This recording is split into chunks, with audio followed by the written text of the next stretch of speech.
ICT বিষয়ে আমরা যখন এই যে ডিজিটাল ডিভাইস বা লজিক গেট সম্পর্কিত বোর্ড প্রশ্নের সমাধান করি, সেই ক্ষেত্রে সিলেট বোর্ড 2024 সালে একটা প্রশ্ন এসেছিল। ওই প্রশ্নটির আজকে আমি সঠিক সমাধানের চেষ্টা করব। সমাধানের জন্য আজকে আসে আমি মোহাম্মদ সিরাজুল ইসলাম। তো প্রথমে প্রশ্নটা দেখে নিই, প্রশ্নে কি বলা আছে। এই যে এইখানে 3টা চিত্র দেওয়া আছে। চিত্র 1 একটি ন্যান গেট। কীভাবে ন্যান গেট হলো? এটা অ্যান্ডের সাথে নট যুক্ত হয়েছে, এটি ন্যান গেটের চিত্র। চিত্র 2 একটি নর গেট। কীভাবে নর গেট হয়েছে? এই যে অরের সাথে নট যুক্ত হয়েছে। চিত্র 3 একটি এক্স নর গেট। এইটুকু এক্স অরের সাথে নট যুক্ত হয়ে এক্স নর হয়েছে। তার একটি ন্যান্ড, নর এবং এক্স নর, এই 3টা চিত্র। তো যাই হোক, চিত্রের আলোকে গ এবং ঘ নং প্রশ্নের উত্তর দিতে হবে। আর ক আর খ এই দুটো কিন্তু উদ্দীপক ছাড়াই দেওয়া যায়, এটা তো আমরা জানি। ক খ আগে লিখে নিই। ক নম্বরে বলছে EBCDIC কোড কি? EBCDIC কোড কি? তো বিসিডি কোডের এক্সটেনশন রূপ হচ্ছে EBCDIC কোড। তো আমরা এইভাবে সংজ্ঞাটা লিখতে পারি। প্রথমে একটু ইয়েটা লিখতে পারি, পূর্ণরূপটা। পূর্ণরূপ হচ্ছে EBCDIC এর পূর্ণরূপ হলো extended binary coded decimal information code. অর্থাৎ বাইনারি কোডেড ডেসিমেল, এটুকু হচ্ছে বিসিডি। আর বিসিডিকে এক্সটেন্ডেড করে, অর্থাৎ বিসিডি কোড 4 বিটের, আর এই EBCD কোড হচ্ছে 8 বিটের। এবং বিসিডি কোড ব্যবহার করে শুধুমাত্র সংখ্যা লেখা যায়, বাট EBCDIC কোড ব্যবহার করে অক্ষরও লেখা যায়। এবং এটি একটি 8 বিটের কোড। 2^8 সমান 256টি প্রতীক প্রকাশ করা যাবে এই EBCDIC কোড ব্যবহার করে। অর্থাৎ বিসিডি কোড তো 4 বিটের, তা 4 বিটের শুরুতে আরও 4টা বিট যুক্ত করে 8 বিটের কোড। এখন অনেক শিক্ষার্থীর মনে হতে পারে 1 মার্কসের জন্য কি এত বড় করে লিখব? না, উপরের এই 2 লাইন লিখলেই হবে। তো একটি বিষয় মনে রাখবো, এই কোড সম্পর্কিত প্রশ্ন। বিসিডি কোড 4 বিটের, EBCDIC কোড 8 বিটের, ASCII কোড 8 বিটেরও আছে, 7 বিটেরও আছে, আর ইউনিকোড হচ্ছে 16 বিটের। আবার আমরা এই উদ্দীপকে ফিরে যাব। যেমন আমি যদি 9 এর EBCDIC কোড দেখাই, 9 এর বিসিডি কোড কিন্তু এইটা, তো এটা 4 বিট না? বাম দিকে আরও এই 4টা 1 যোগ করে 9টা বিট হলো, এটা হচ্ছে 9 এর EBCDIC কোড। অনেক শিক্ষার্থীর মনে হতে পারে এই 4টা 1 কোথায় পেলাম? সংখ্যা লেখার জন্য বিসিডি কোডের এই EBCDIC কোডের জোন বিট হচ্ছে 4টা 1। বইতে লেখা আছে, আমরা বিশেষ করে মনে রাখার চেষ্টা করব, এবং এগুলো পড়তে হবে বারবার, না পড়লে মনে থাকবে না। এটা মুখস্থ করে রাখতে হবে যে সংখ্যা লেখার জন্য EBCDIC কোডের জোন বিট হচ্ছে 4টা 1। তাহলে আমরা যখন 8 এর বিসিডি কোড লিখব, তখন 4টা 1-এর পরে 3টা 0, 1000, তার সামনে 4টা 1 যুক্ত হবে। অর্থাৎ সংখ্যা লিখতে গেলে EBCDIC কোডে 4টা 1 যুক্ত করতে হবে। এগুলো মনে রাখবো। তো যাই হোক, আমরা মূলত এইটুকু লিখলে হবে। আমি বিস্তারিত ব্যাখ্যা দিয়েছি যদি 2 মার্কসের জন্য আসে সেই জন্য। তো এবার খ নাম্বারের জন্য উদ্দীপক এবার ফিরে এলাম। 3 3 3, 3টে 3 যোগ করে 3 3 × 9 হয়, 9 অক্টাল 11। তা আমাদের বলছে এই 3টা 1 যোগ করে 11 কীভাবে সম্ভব, ব্যাখ্যা করো। তো আমরা এইভাবে ব্যাখ্যা দিতে পারি, এইভাবে 3টা 3 যোগ করে 11 সম্ভব। এক্ষেত্রে বামপক্ষ দশমিক আর ডান পক্ষ যদি অক্টাল হয়। এখন বামপক্ষ যোগ করে 3টা 1 যোগ করে 9 পেলাম, এই 9কে অক্টাল করে যদি 11 পাই, তাহলে বুঝবো যে 2 দিক সমান। যেমন 3টা 1 যোগ করে বামপক্ষ 9, এই 9কে আমরা এখন 8 দিয়ে ভাগ করে অক্টাল করব। আমরা জানি যে দশমিক সংখ্যা থেকে অক্টাল করার জন্য 8 দিয়ে ভাগ করব, দশমিক সংখ্যা থেকে বাইনারি করার জন্য 2 দিয়ে ভাগ করব, তাই না? এটা তো আমরা জানি। তো 9কে যদি 8 দ্বারা ভাগ করি, 8-এ 8 একবার যায়, 1 ভাগফল হয়, ভাগ শেষে 1 থেকে যায়। 1কে 8 দ্বারা ভাগ করা যায় না, তখন এখানে 0 আর এই 1 এখানে চলে যাবে। এবার নিচ থেকে উপরের দিকে যদি লিখি, তাহলে উত্তর হবে 1 1 1 1, এই 2টা 1। তো আমরা কিন্তু এই 2টা 1 পেলাম। এখন এই 2টা 1 কিন্তু অক্টাল সংখ্যা। তাহলে বাম দিক যোগ করে আমার হলো 9, যেটি দশমিক সংখ্যা, আর 9 সমান অক্টাল পেলাম 11, এটি অক্টাল সংখ্যা। সেজন্য বলা হয়েছে বাম দিক যদি দশমিক হয় আর ডান দিক যদি অক্টাল হয়, তাহলে 2 দিক সমান হয়। 9 এই বাম দিকে 9 এর সমান 11 হয়। এইভাবে আমরা প্রমাণ করে দেখাতে পারি। এই ছিল ক এবং খ নংয়ের প্রশ্ন। আবার আমরা উদ্দীপকে ফিরে যাব। তোমাদের আমার সামনে যারা আছে কোনো বুঝতে সমস্যা আছে? আচ্ছা, ওকে। তো এই ক্ষেত্রে আমরা প্রথমে যেটি লিখছি এটাকে বলা হয় MSD, যার পূর্ণরূপ হচ্ছে মোস্ট সিগনিফিকেন্ট ডিজিট। আর এই ডান দিকের এই 1 হচ্ছে LSD, যার পূর্ণরূপ হচ্ছে লিস্ট সিগনিফিকেন্ট ডিজিট। এগুলো আমরা মনে রাখবো। আবার উদ্দীপকে ফিরে এলাম। এইবার আমাদের আসল প্রশ্নের উত্তর। এইখানে চিত্র 2-এ বলেছে নর গেট, আর আমাদের প্রশ্নের গতে বলেছে চিত্র 2-কে কি ধরনের গেট ব্যাখ্যা করো। তো চিত্র 2 হচ্ছে নর গেট, এবং নর গেট একটি সার্বজনীন গেট। সার্বজনীন গেট দুইটা, নর আর ন্যান্ড, এই দুইটা সার্বজনীন গেট। তো এটা কিন্তু সার্বজনীন গেট। তো সার্বজনীন গেট এর নর গেট দ্বারা সার্বজনীনতা প্রমাণ করতে হবে। তো যাই সমাধানের চেষ্টা করি। উত্তর গ। এখন আমার সামনে যারা আছে লিখে নাও। চিত্র 2 দ্বারা নর গেট নির্দেশ করে। নর গেট একটি সার্বজনীন লজিক গেট। এখন নর গেট যে সার্বজনীন লজিক গেট, সেই জন্য নর গেট দ্বারা অর গেট, অ্যান্ড গেট এবং নট গেট বাস্তবায়নের মাধ্যমে এর সার্বজনীনতা প্রমাণ করা যায়। এখন অনেক শিক্ষার্থীর মনে হতে পারে এইখানে তো আমাদের সার্বজনীনতা প্রমাণ করতে বলেনি, তাহলে কেন করব? কারণ আমাদের প্রশ্ন ছিল চিত্র 2 কোন ধরনের গেট ব্যাখ্যা করো। তাহলে আমি যদি বলি সার্বজনীন গেট, তাহলে কেন সার্বজনীন গেট সেটা প্রমাণ করে দেখাতে হবে। সেজন্য এই নর গেট যে সার্বজনীন গেট, এটা প্রমাণ করার জন্য নর গেট দ্বারা আমরা প্রথমে অর বাস্তবায়ন করব, অ্যান্ড বাস্তবায়ন করব এবং নট, এই তিনটা বাস্তবায়ন করলেই এর সার্বজনীনতা। তো তাহলে আমরা এই নর গেটের সার্বজনীনতা প্রমাণ করব। প্রথমে নট বাস্তবায়ন করব। এই নর গেট থেকে নট গেট বাস্তবায়ন, নর গেট থেকে নট গেট বাস্তবায়ন করার জন্য কোনো একটি নর গেটের সকল ইনপুট যদি একই হয় বা সমান হয়, এর আউটপুট নটের কাজ করে। কিভাবে? এই যে আমি এ একটা ইনপুট নিলাম, এ একবার সোজা গেছে, একবার এদিক দিয়ে ঘুরে গেছে, তো এই দুইটাই এ, এটাও এ এটাও এ, তাহলে এটাও এ এটাও এ, একবার এদিক দিয়ে গেছে, একবার এদিক দিয়ে ঘুরে গেছে। এখন এই দুইটা মিলে যোগ করলাম, যোগের উপরে নট যুক্ত করলাম। এখন এ আর এ যোগ করে এ প্লাস এ হয়, তার উপরে এ নট, আর দুইটা এ যোগ করে একটা এ হয়, তার উপরে নটটা থেকে যায়। তাহলে কিন্তু নট পেয়ে গেছি। এটি কিন্তু নটের প্রতীক। নট গেটে একটা ইনপুট, এ নট মানে কি নট গেট। অর্থাৎ নর গেট দিয়ে আমি এমনভাবে সাজাইলাম, নটটা বের করে নিলাম। কিভাবে? সংজ্ঞায় কি বলেছে? কোনো একটি নর গেটের সকল ইনপুট সমান হলে, মানে কি এটা এ হলে এটা এ, এটা বি হলে এটা বি, তা দুইটি ইনপুট যখন একই হবে কোনো একটি নর গেটের, তখন ফাইনালি এর আউটপুট নটের কাজ করে। কিভাবে কাজ করে? এটা দুটো যোগ হয়েছে এ আর এ, যোগের উপরে নট পড়েছে, যোগ করে এ আর এ যোগ করে এ হয়। আমরা তো জানি মৌলিক উপপাদ্য অনুযায়ী এর উপরে নট পড়েছে, মানে নট গেট পেলাম। তাহলে এই যে নর গেট দ্বারা নট গেট বাস্তবায়িত হয়েছে। এখন আমরা এটা দিয়ে লজিক গেট আঁকবো। এই যে এখানে আমরা একটা নট যুক্ত করে এ নট পেলাম, তাহলে এটা এটা এ নট। এইভাবে আমরা নর থেকে নট বাস্তবায়ন করতে পারি। অনেক সময় 2 মার্কসের জন্য আসে যে নর থেকে নট বাস্তবায়ন ব্যাখ্যা করো, তখন এইটুকু লিখব। এবার নর গেট থেকে অর বাস্তবায়ন, নর গেট থেকে অর গেট বাস্তবায়ন করার জন্য দুইটা লজিক গেট দরকার হবে, দুইটা নর গেট দরকার হবে। সেজন্য আমি এখানে লিখলাম দুইটি নর গেট এর প্রথমটির আউটপুট দ্বিতীয়টির ইনপুট হিসেবে ব্যবহার করা হলে অর গেটের কাজ করবে ফাইনালি। যেমন এখানে এ আর বি দুইটি ইনপুট বিশিষ্ট একটি নর গেট আমি এখানে অঙ্কন করলাম, এটা তো নর গেট, এবং এটা বলতে পারি এ আর বি যোগ করে তার উপরে নট। এখন কি বললো? দুইটা নর গেট, মানে এরকম নর গেট আরও একটা আঁকতে হবে, কিন্তু সেই নর গেট এখানে আঁকবো সেটা কি দিয়ে আঁকতে হবে? এই আউটপুট দিয়ে। সেজন্য বলেছে প্রথমটির আউটপুট, তো প্রথমটির আউটপুট এইটা, দ্বিতীয়টি যখন এখানে আঁকবো তখন এটার ইনপুট হবে। অর্থাৎ এই এক লাইন সোজা গেছে, একবার এদিক দিয়ে ঘুরে গেছে। এখানে আরও একটি নর গেট অঙ্কন করলাম এখানে, তাহলে এই যে নর গেটটা বের হলো, এটা যোগ এটা, তার উপরে নট, এটা যোগ এটা, তার উপরে আর একটা নট। এখন ডি মর্গ্যানের একটা উপপাদ্য আছে, যোগের উপরে যদি নট থাকে তাহলে এই নটটা ভেঙে 2 খণ্ড করা যাবে। শর্ত হচ্ছে যোগটা ইনটু হবে। ডি মর্গ্যানের প্রথম উপপাদ্য, সেখানে বলা আছে যোগের পূরক সমান পূরকের গুণফল।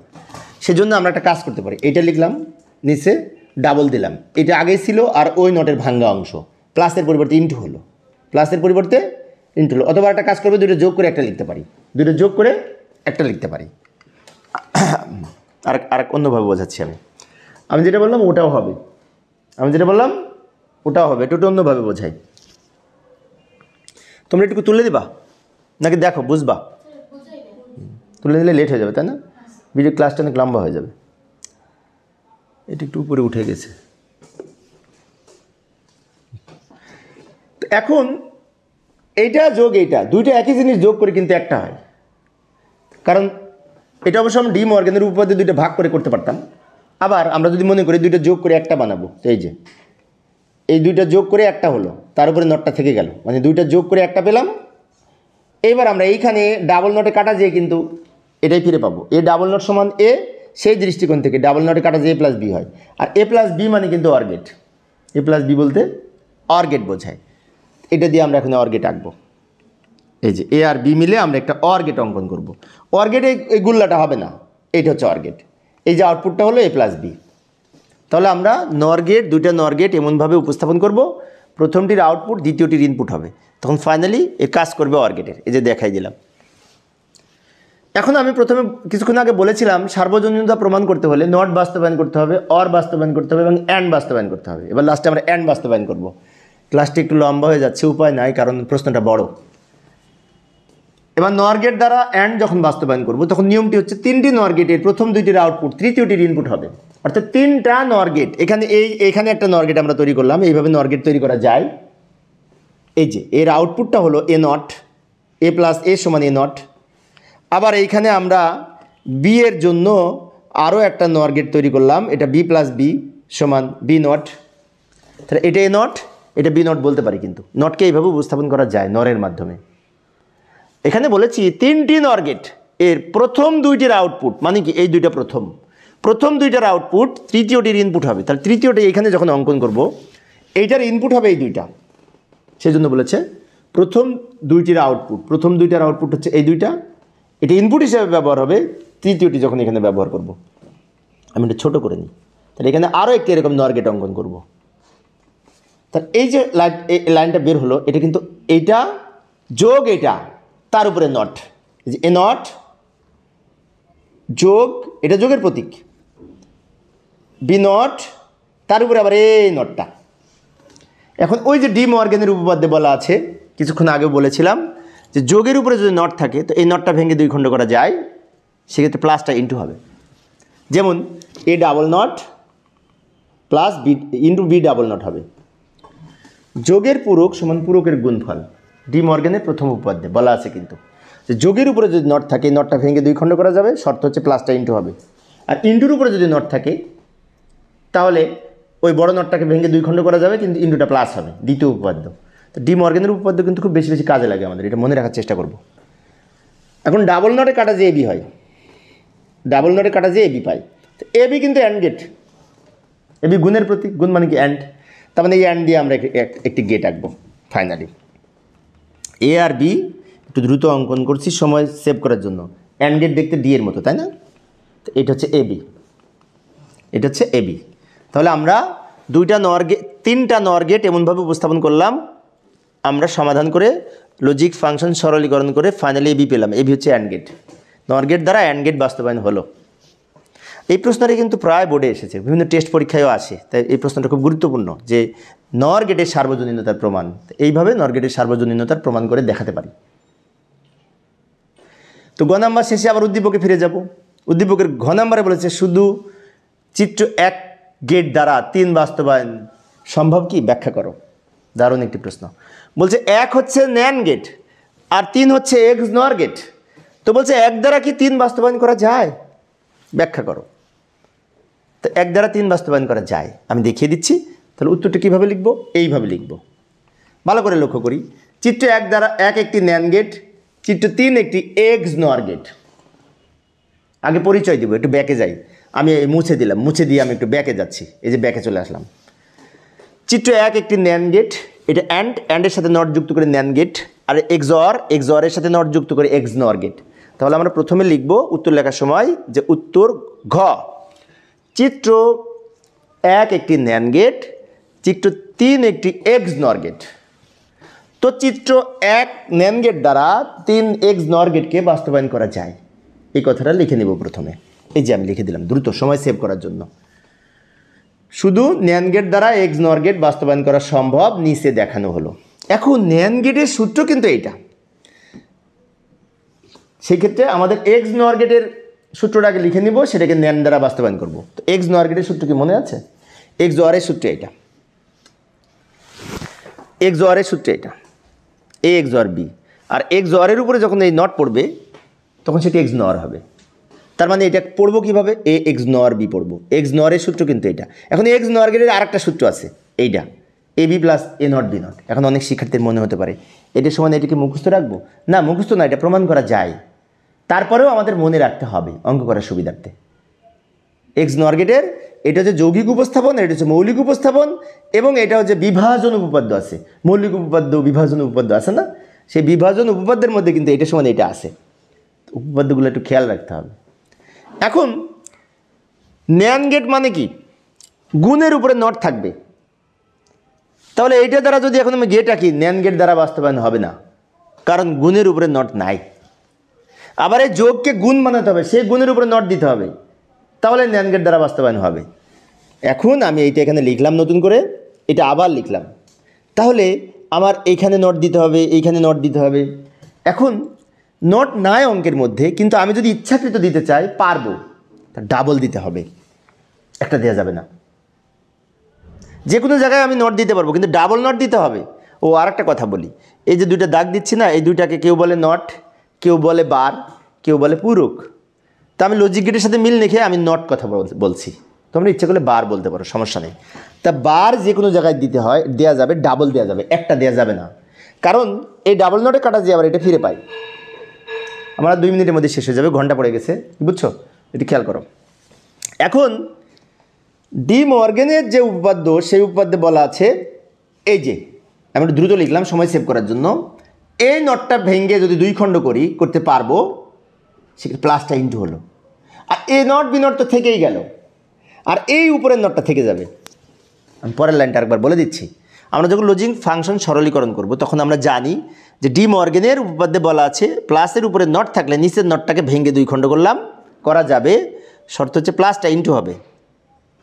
এখন যদি এই চিত্রটা আমি একটু বিশ্লেষণ করি, গুণ করে তার উপরে নট মানে কি এটি দ্বারা ন্যান গেট তৈরি করা যাবে, এটা গুণ করে তার উপরে নট এটি দ্বারা ন্যান গেট তৈরি করা যাবে, এ নট বি নট আলাদা আলাদা করেও ন্যান গেট তৈরি করা যাবে, এবং এখানে গুণের উপরে নট এটি দ্বারাও ন্যান গেট তৈরি করা যাবে। তাহলে এখন এই ফাংশন দ্বারা বা এই সমীকরণ দ্বারা আমরা লজিক গেট তৈরি করব, তাহলে ন্যান গেট দ্বারা বাস্তবায়ন হবে। দ্রুত যাই, পরের পেজে যাই, এটা নিয়ে যাই, পরের পেজে এখানে নিয়ে আসলাম আমি, এটা দেখে দেখে গেট আঁকবো।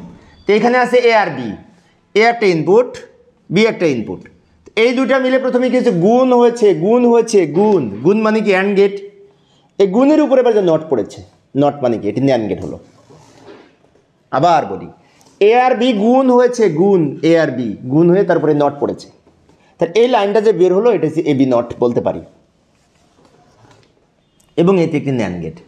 এবার এই দুইটা আঁকবো, এ নট আমরা এইভাবে আঁকতে পারি, কারণ এ একবার সোজা গেছে, একবার এইদিকে ঘুরে গেছে, এ আর এ গুণ করে এ, তার উপরে নট। এ নটকে এইভাবে উপস্থাপন করা যায়, একে বলে ন্যান গেট দ্বারা বাস্তবায়ন। এটা কীভাবে পেলাম, এ আর এ গুণ, তো এ আর এ গুণ করে এ, তার উপরে এ নট। অনুরূপভাবে বি নটও আমরা এইভাবে আঁকতে পারি। একটু দ্রুত আঁকাচ্ছি সময় সেভ করার জন্য, ক্লাসটা একটু লম্বা হয়ে যাচ্ছে।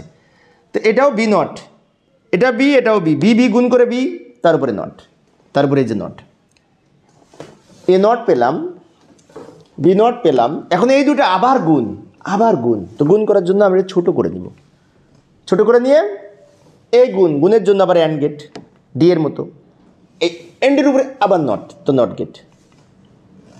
আচ্ছা, এই যে লাইনটা পেলাম, this A not into B not, তার উপরে এই নট, এটা পেলাম। ভালো করে লক্ষ্য করি, এ নট ইন্টু বি নট, তার উপরে এই নট। এখন এটার ফলাফল পেয়েছি এটা, এটার ফলাফল পেয়েছে এটা, এই দুটো মিলে আবার গুণ হয়েছে, তার উপরে আবার নট পড়েছে। তাহলে আমি কি করব, এই দুইটা মিলে যদি আঁকতে চাই তো বড় করে আঁকা যাবে না, ছোটো করি, উপর থেকে নিচে নিলাম, নিচ থেকে উপরে নিলাম। এইখানে গুণ করার জন্য আবার আমরা অ্যান্ড দিব, এই গুণের উপরে এই নটটার জন্য আবার নট দিব। তাহলে ফাইনালি যেটা বের হলো, এটা হচ্ছে এইটা ইনটু এইটা, তার উপরে আবার এই নটটার জন্য এইটা, অর্থাৎ ফাইনালি আমরা এই আউটপুটটা ফাইনালি বের হলো। কীভাবে পেলাম, এইটার মান হচ্ছে এই লাইনটা, এইটার মান হচ্ছে এই লাইনটা, দুইটা কি হয়েছে, গুণ হয়েছে, তো গুণ অঙ্কন করেছি, গুণের উপরে আবার এই যে নটটা পড়েছে, নটটার জন্য এটা, এইভাবে আমরা NAND গেট দ্বারা XNOR গেটকে বাস্তবায়ন করতে পারি। এখন অনেক শিক্ষার্থীর মনে হতে পারে যে কিভাবে বুঝবো যে এটা NAND গেট দ্বারা বাস্তবায়ন হলো। একটু চিত্রটা লক্ষ্য করি, এখানে কিন্তু যতগুলি গেট তৈরি হয়েছে সবগুলি কিন্তু NAND গেট। এটা অ্যান্ডের সাথে নট যুক্ত হয়ে NAND গেট, এটা অ্যান্ডের সাথে নট যুক্ত হয়ে NAND গেট, এটা NAND গেট, এটা NAND গেট এবং লাস্টে এটাও কিন্তু NAND গেট। তার মানে সবগুলা কিন্তু NAND গেট হয়েছে। এইভাবে আমরা XNOR গেটকে NAND গেট দ্বারা বাস্তবায়ন করতে পারি। এই ধরনের প্রশ্ন কিন্তু প্রায় বোর্ডে এসেছে, তোমরা দেখবে একটা মোট 8টা না 9টা বোর্ড, তো 9টা বোর্ডের মধ্যে মিনিমাম 4-5টা বোর্ডে এই ধরনের প্রশ্ন আসে। কোনো কোনো ক্ষেত্রে বলে XOR গেটকে NAND গেট দ্বারা বাস্তবায়ন, আবার কোনো কোনো ক্ষেত্রে বলে XNOR গেটকে NAND গেট দ্বারা বাস্তবায়ন অথবা NOR গেট দ্বারা বাস্তবায়ন। তো এই প্রশ্নগুলি আমরা একটু বারবার প্র্যাকটিস করার চেষ্টা করব, যদিও একটু জটিল অনেক শিক্ষার্থীর কাছে, বারবার প্র্যাকটিস করলে সমস্যা হবে না। জানা আমার সামনে যারা আছে প্রশ্ন আছে বলো, লাস্টের দিকে কঠিন মনে হয়েছে একটু নাকি? বারবার প্র্যাকটিস করতে হবে। তো প্রিয় শিক্ষার্থী বন্ধুরা, এই ছিল আমার আজকের আলোচনার বিষয়। তো পরবর্তীতে কোন বোর্ড করবে একটু দেখে যাই। পরবর্তীতে বরিশাল বোর্ডের আমি শিক্ষক, তো আমাদের বোর্ড পরের ক্লাসে আলোচনা করার চেষ্টা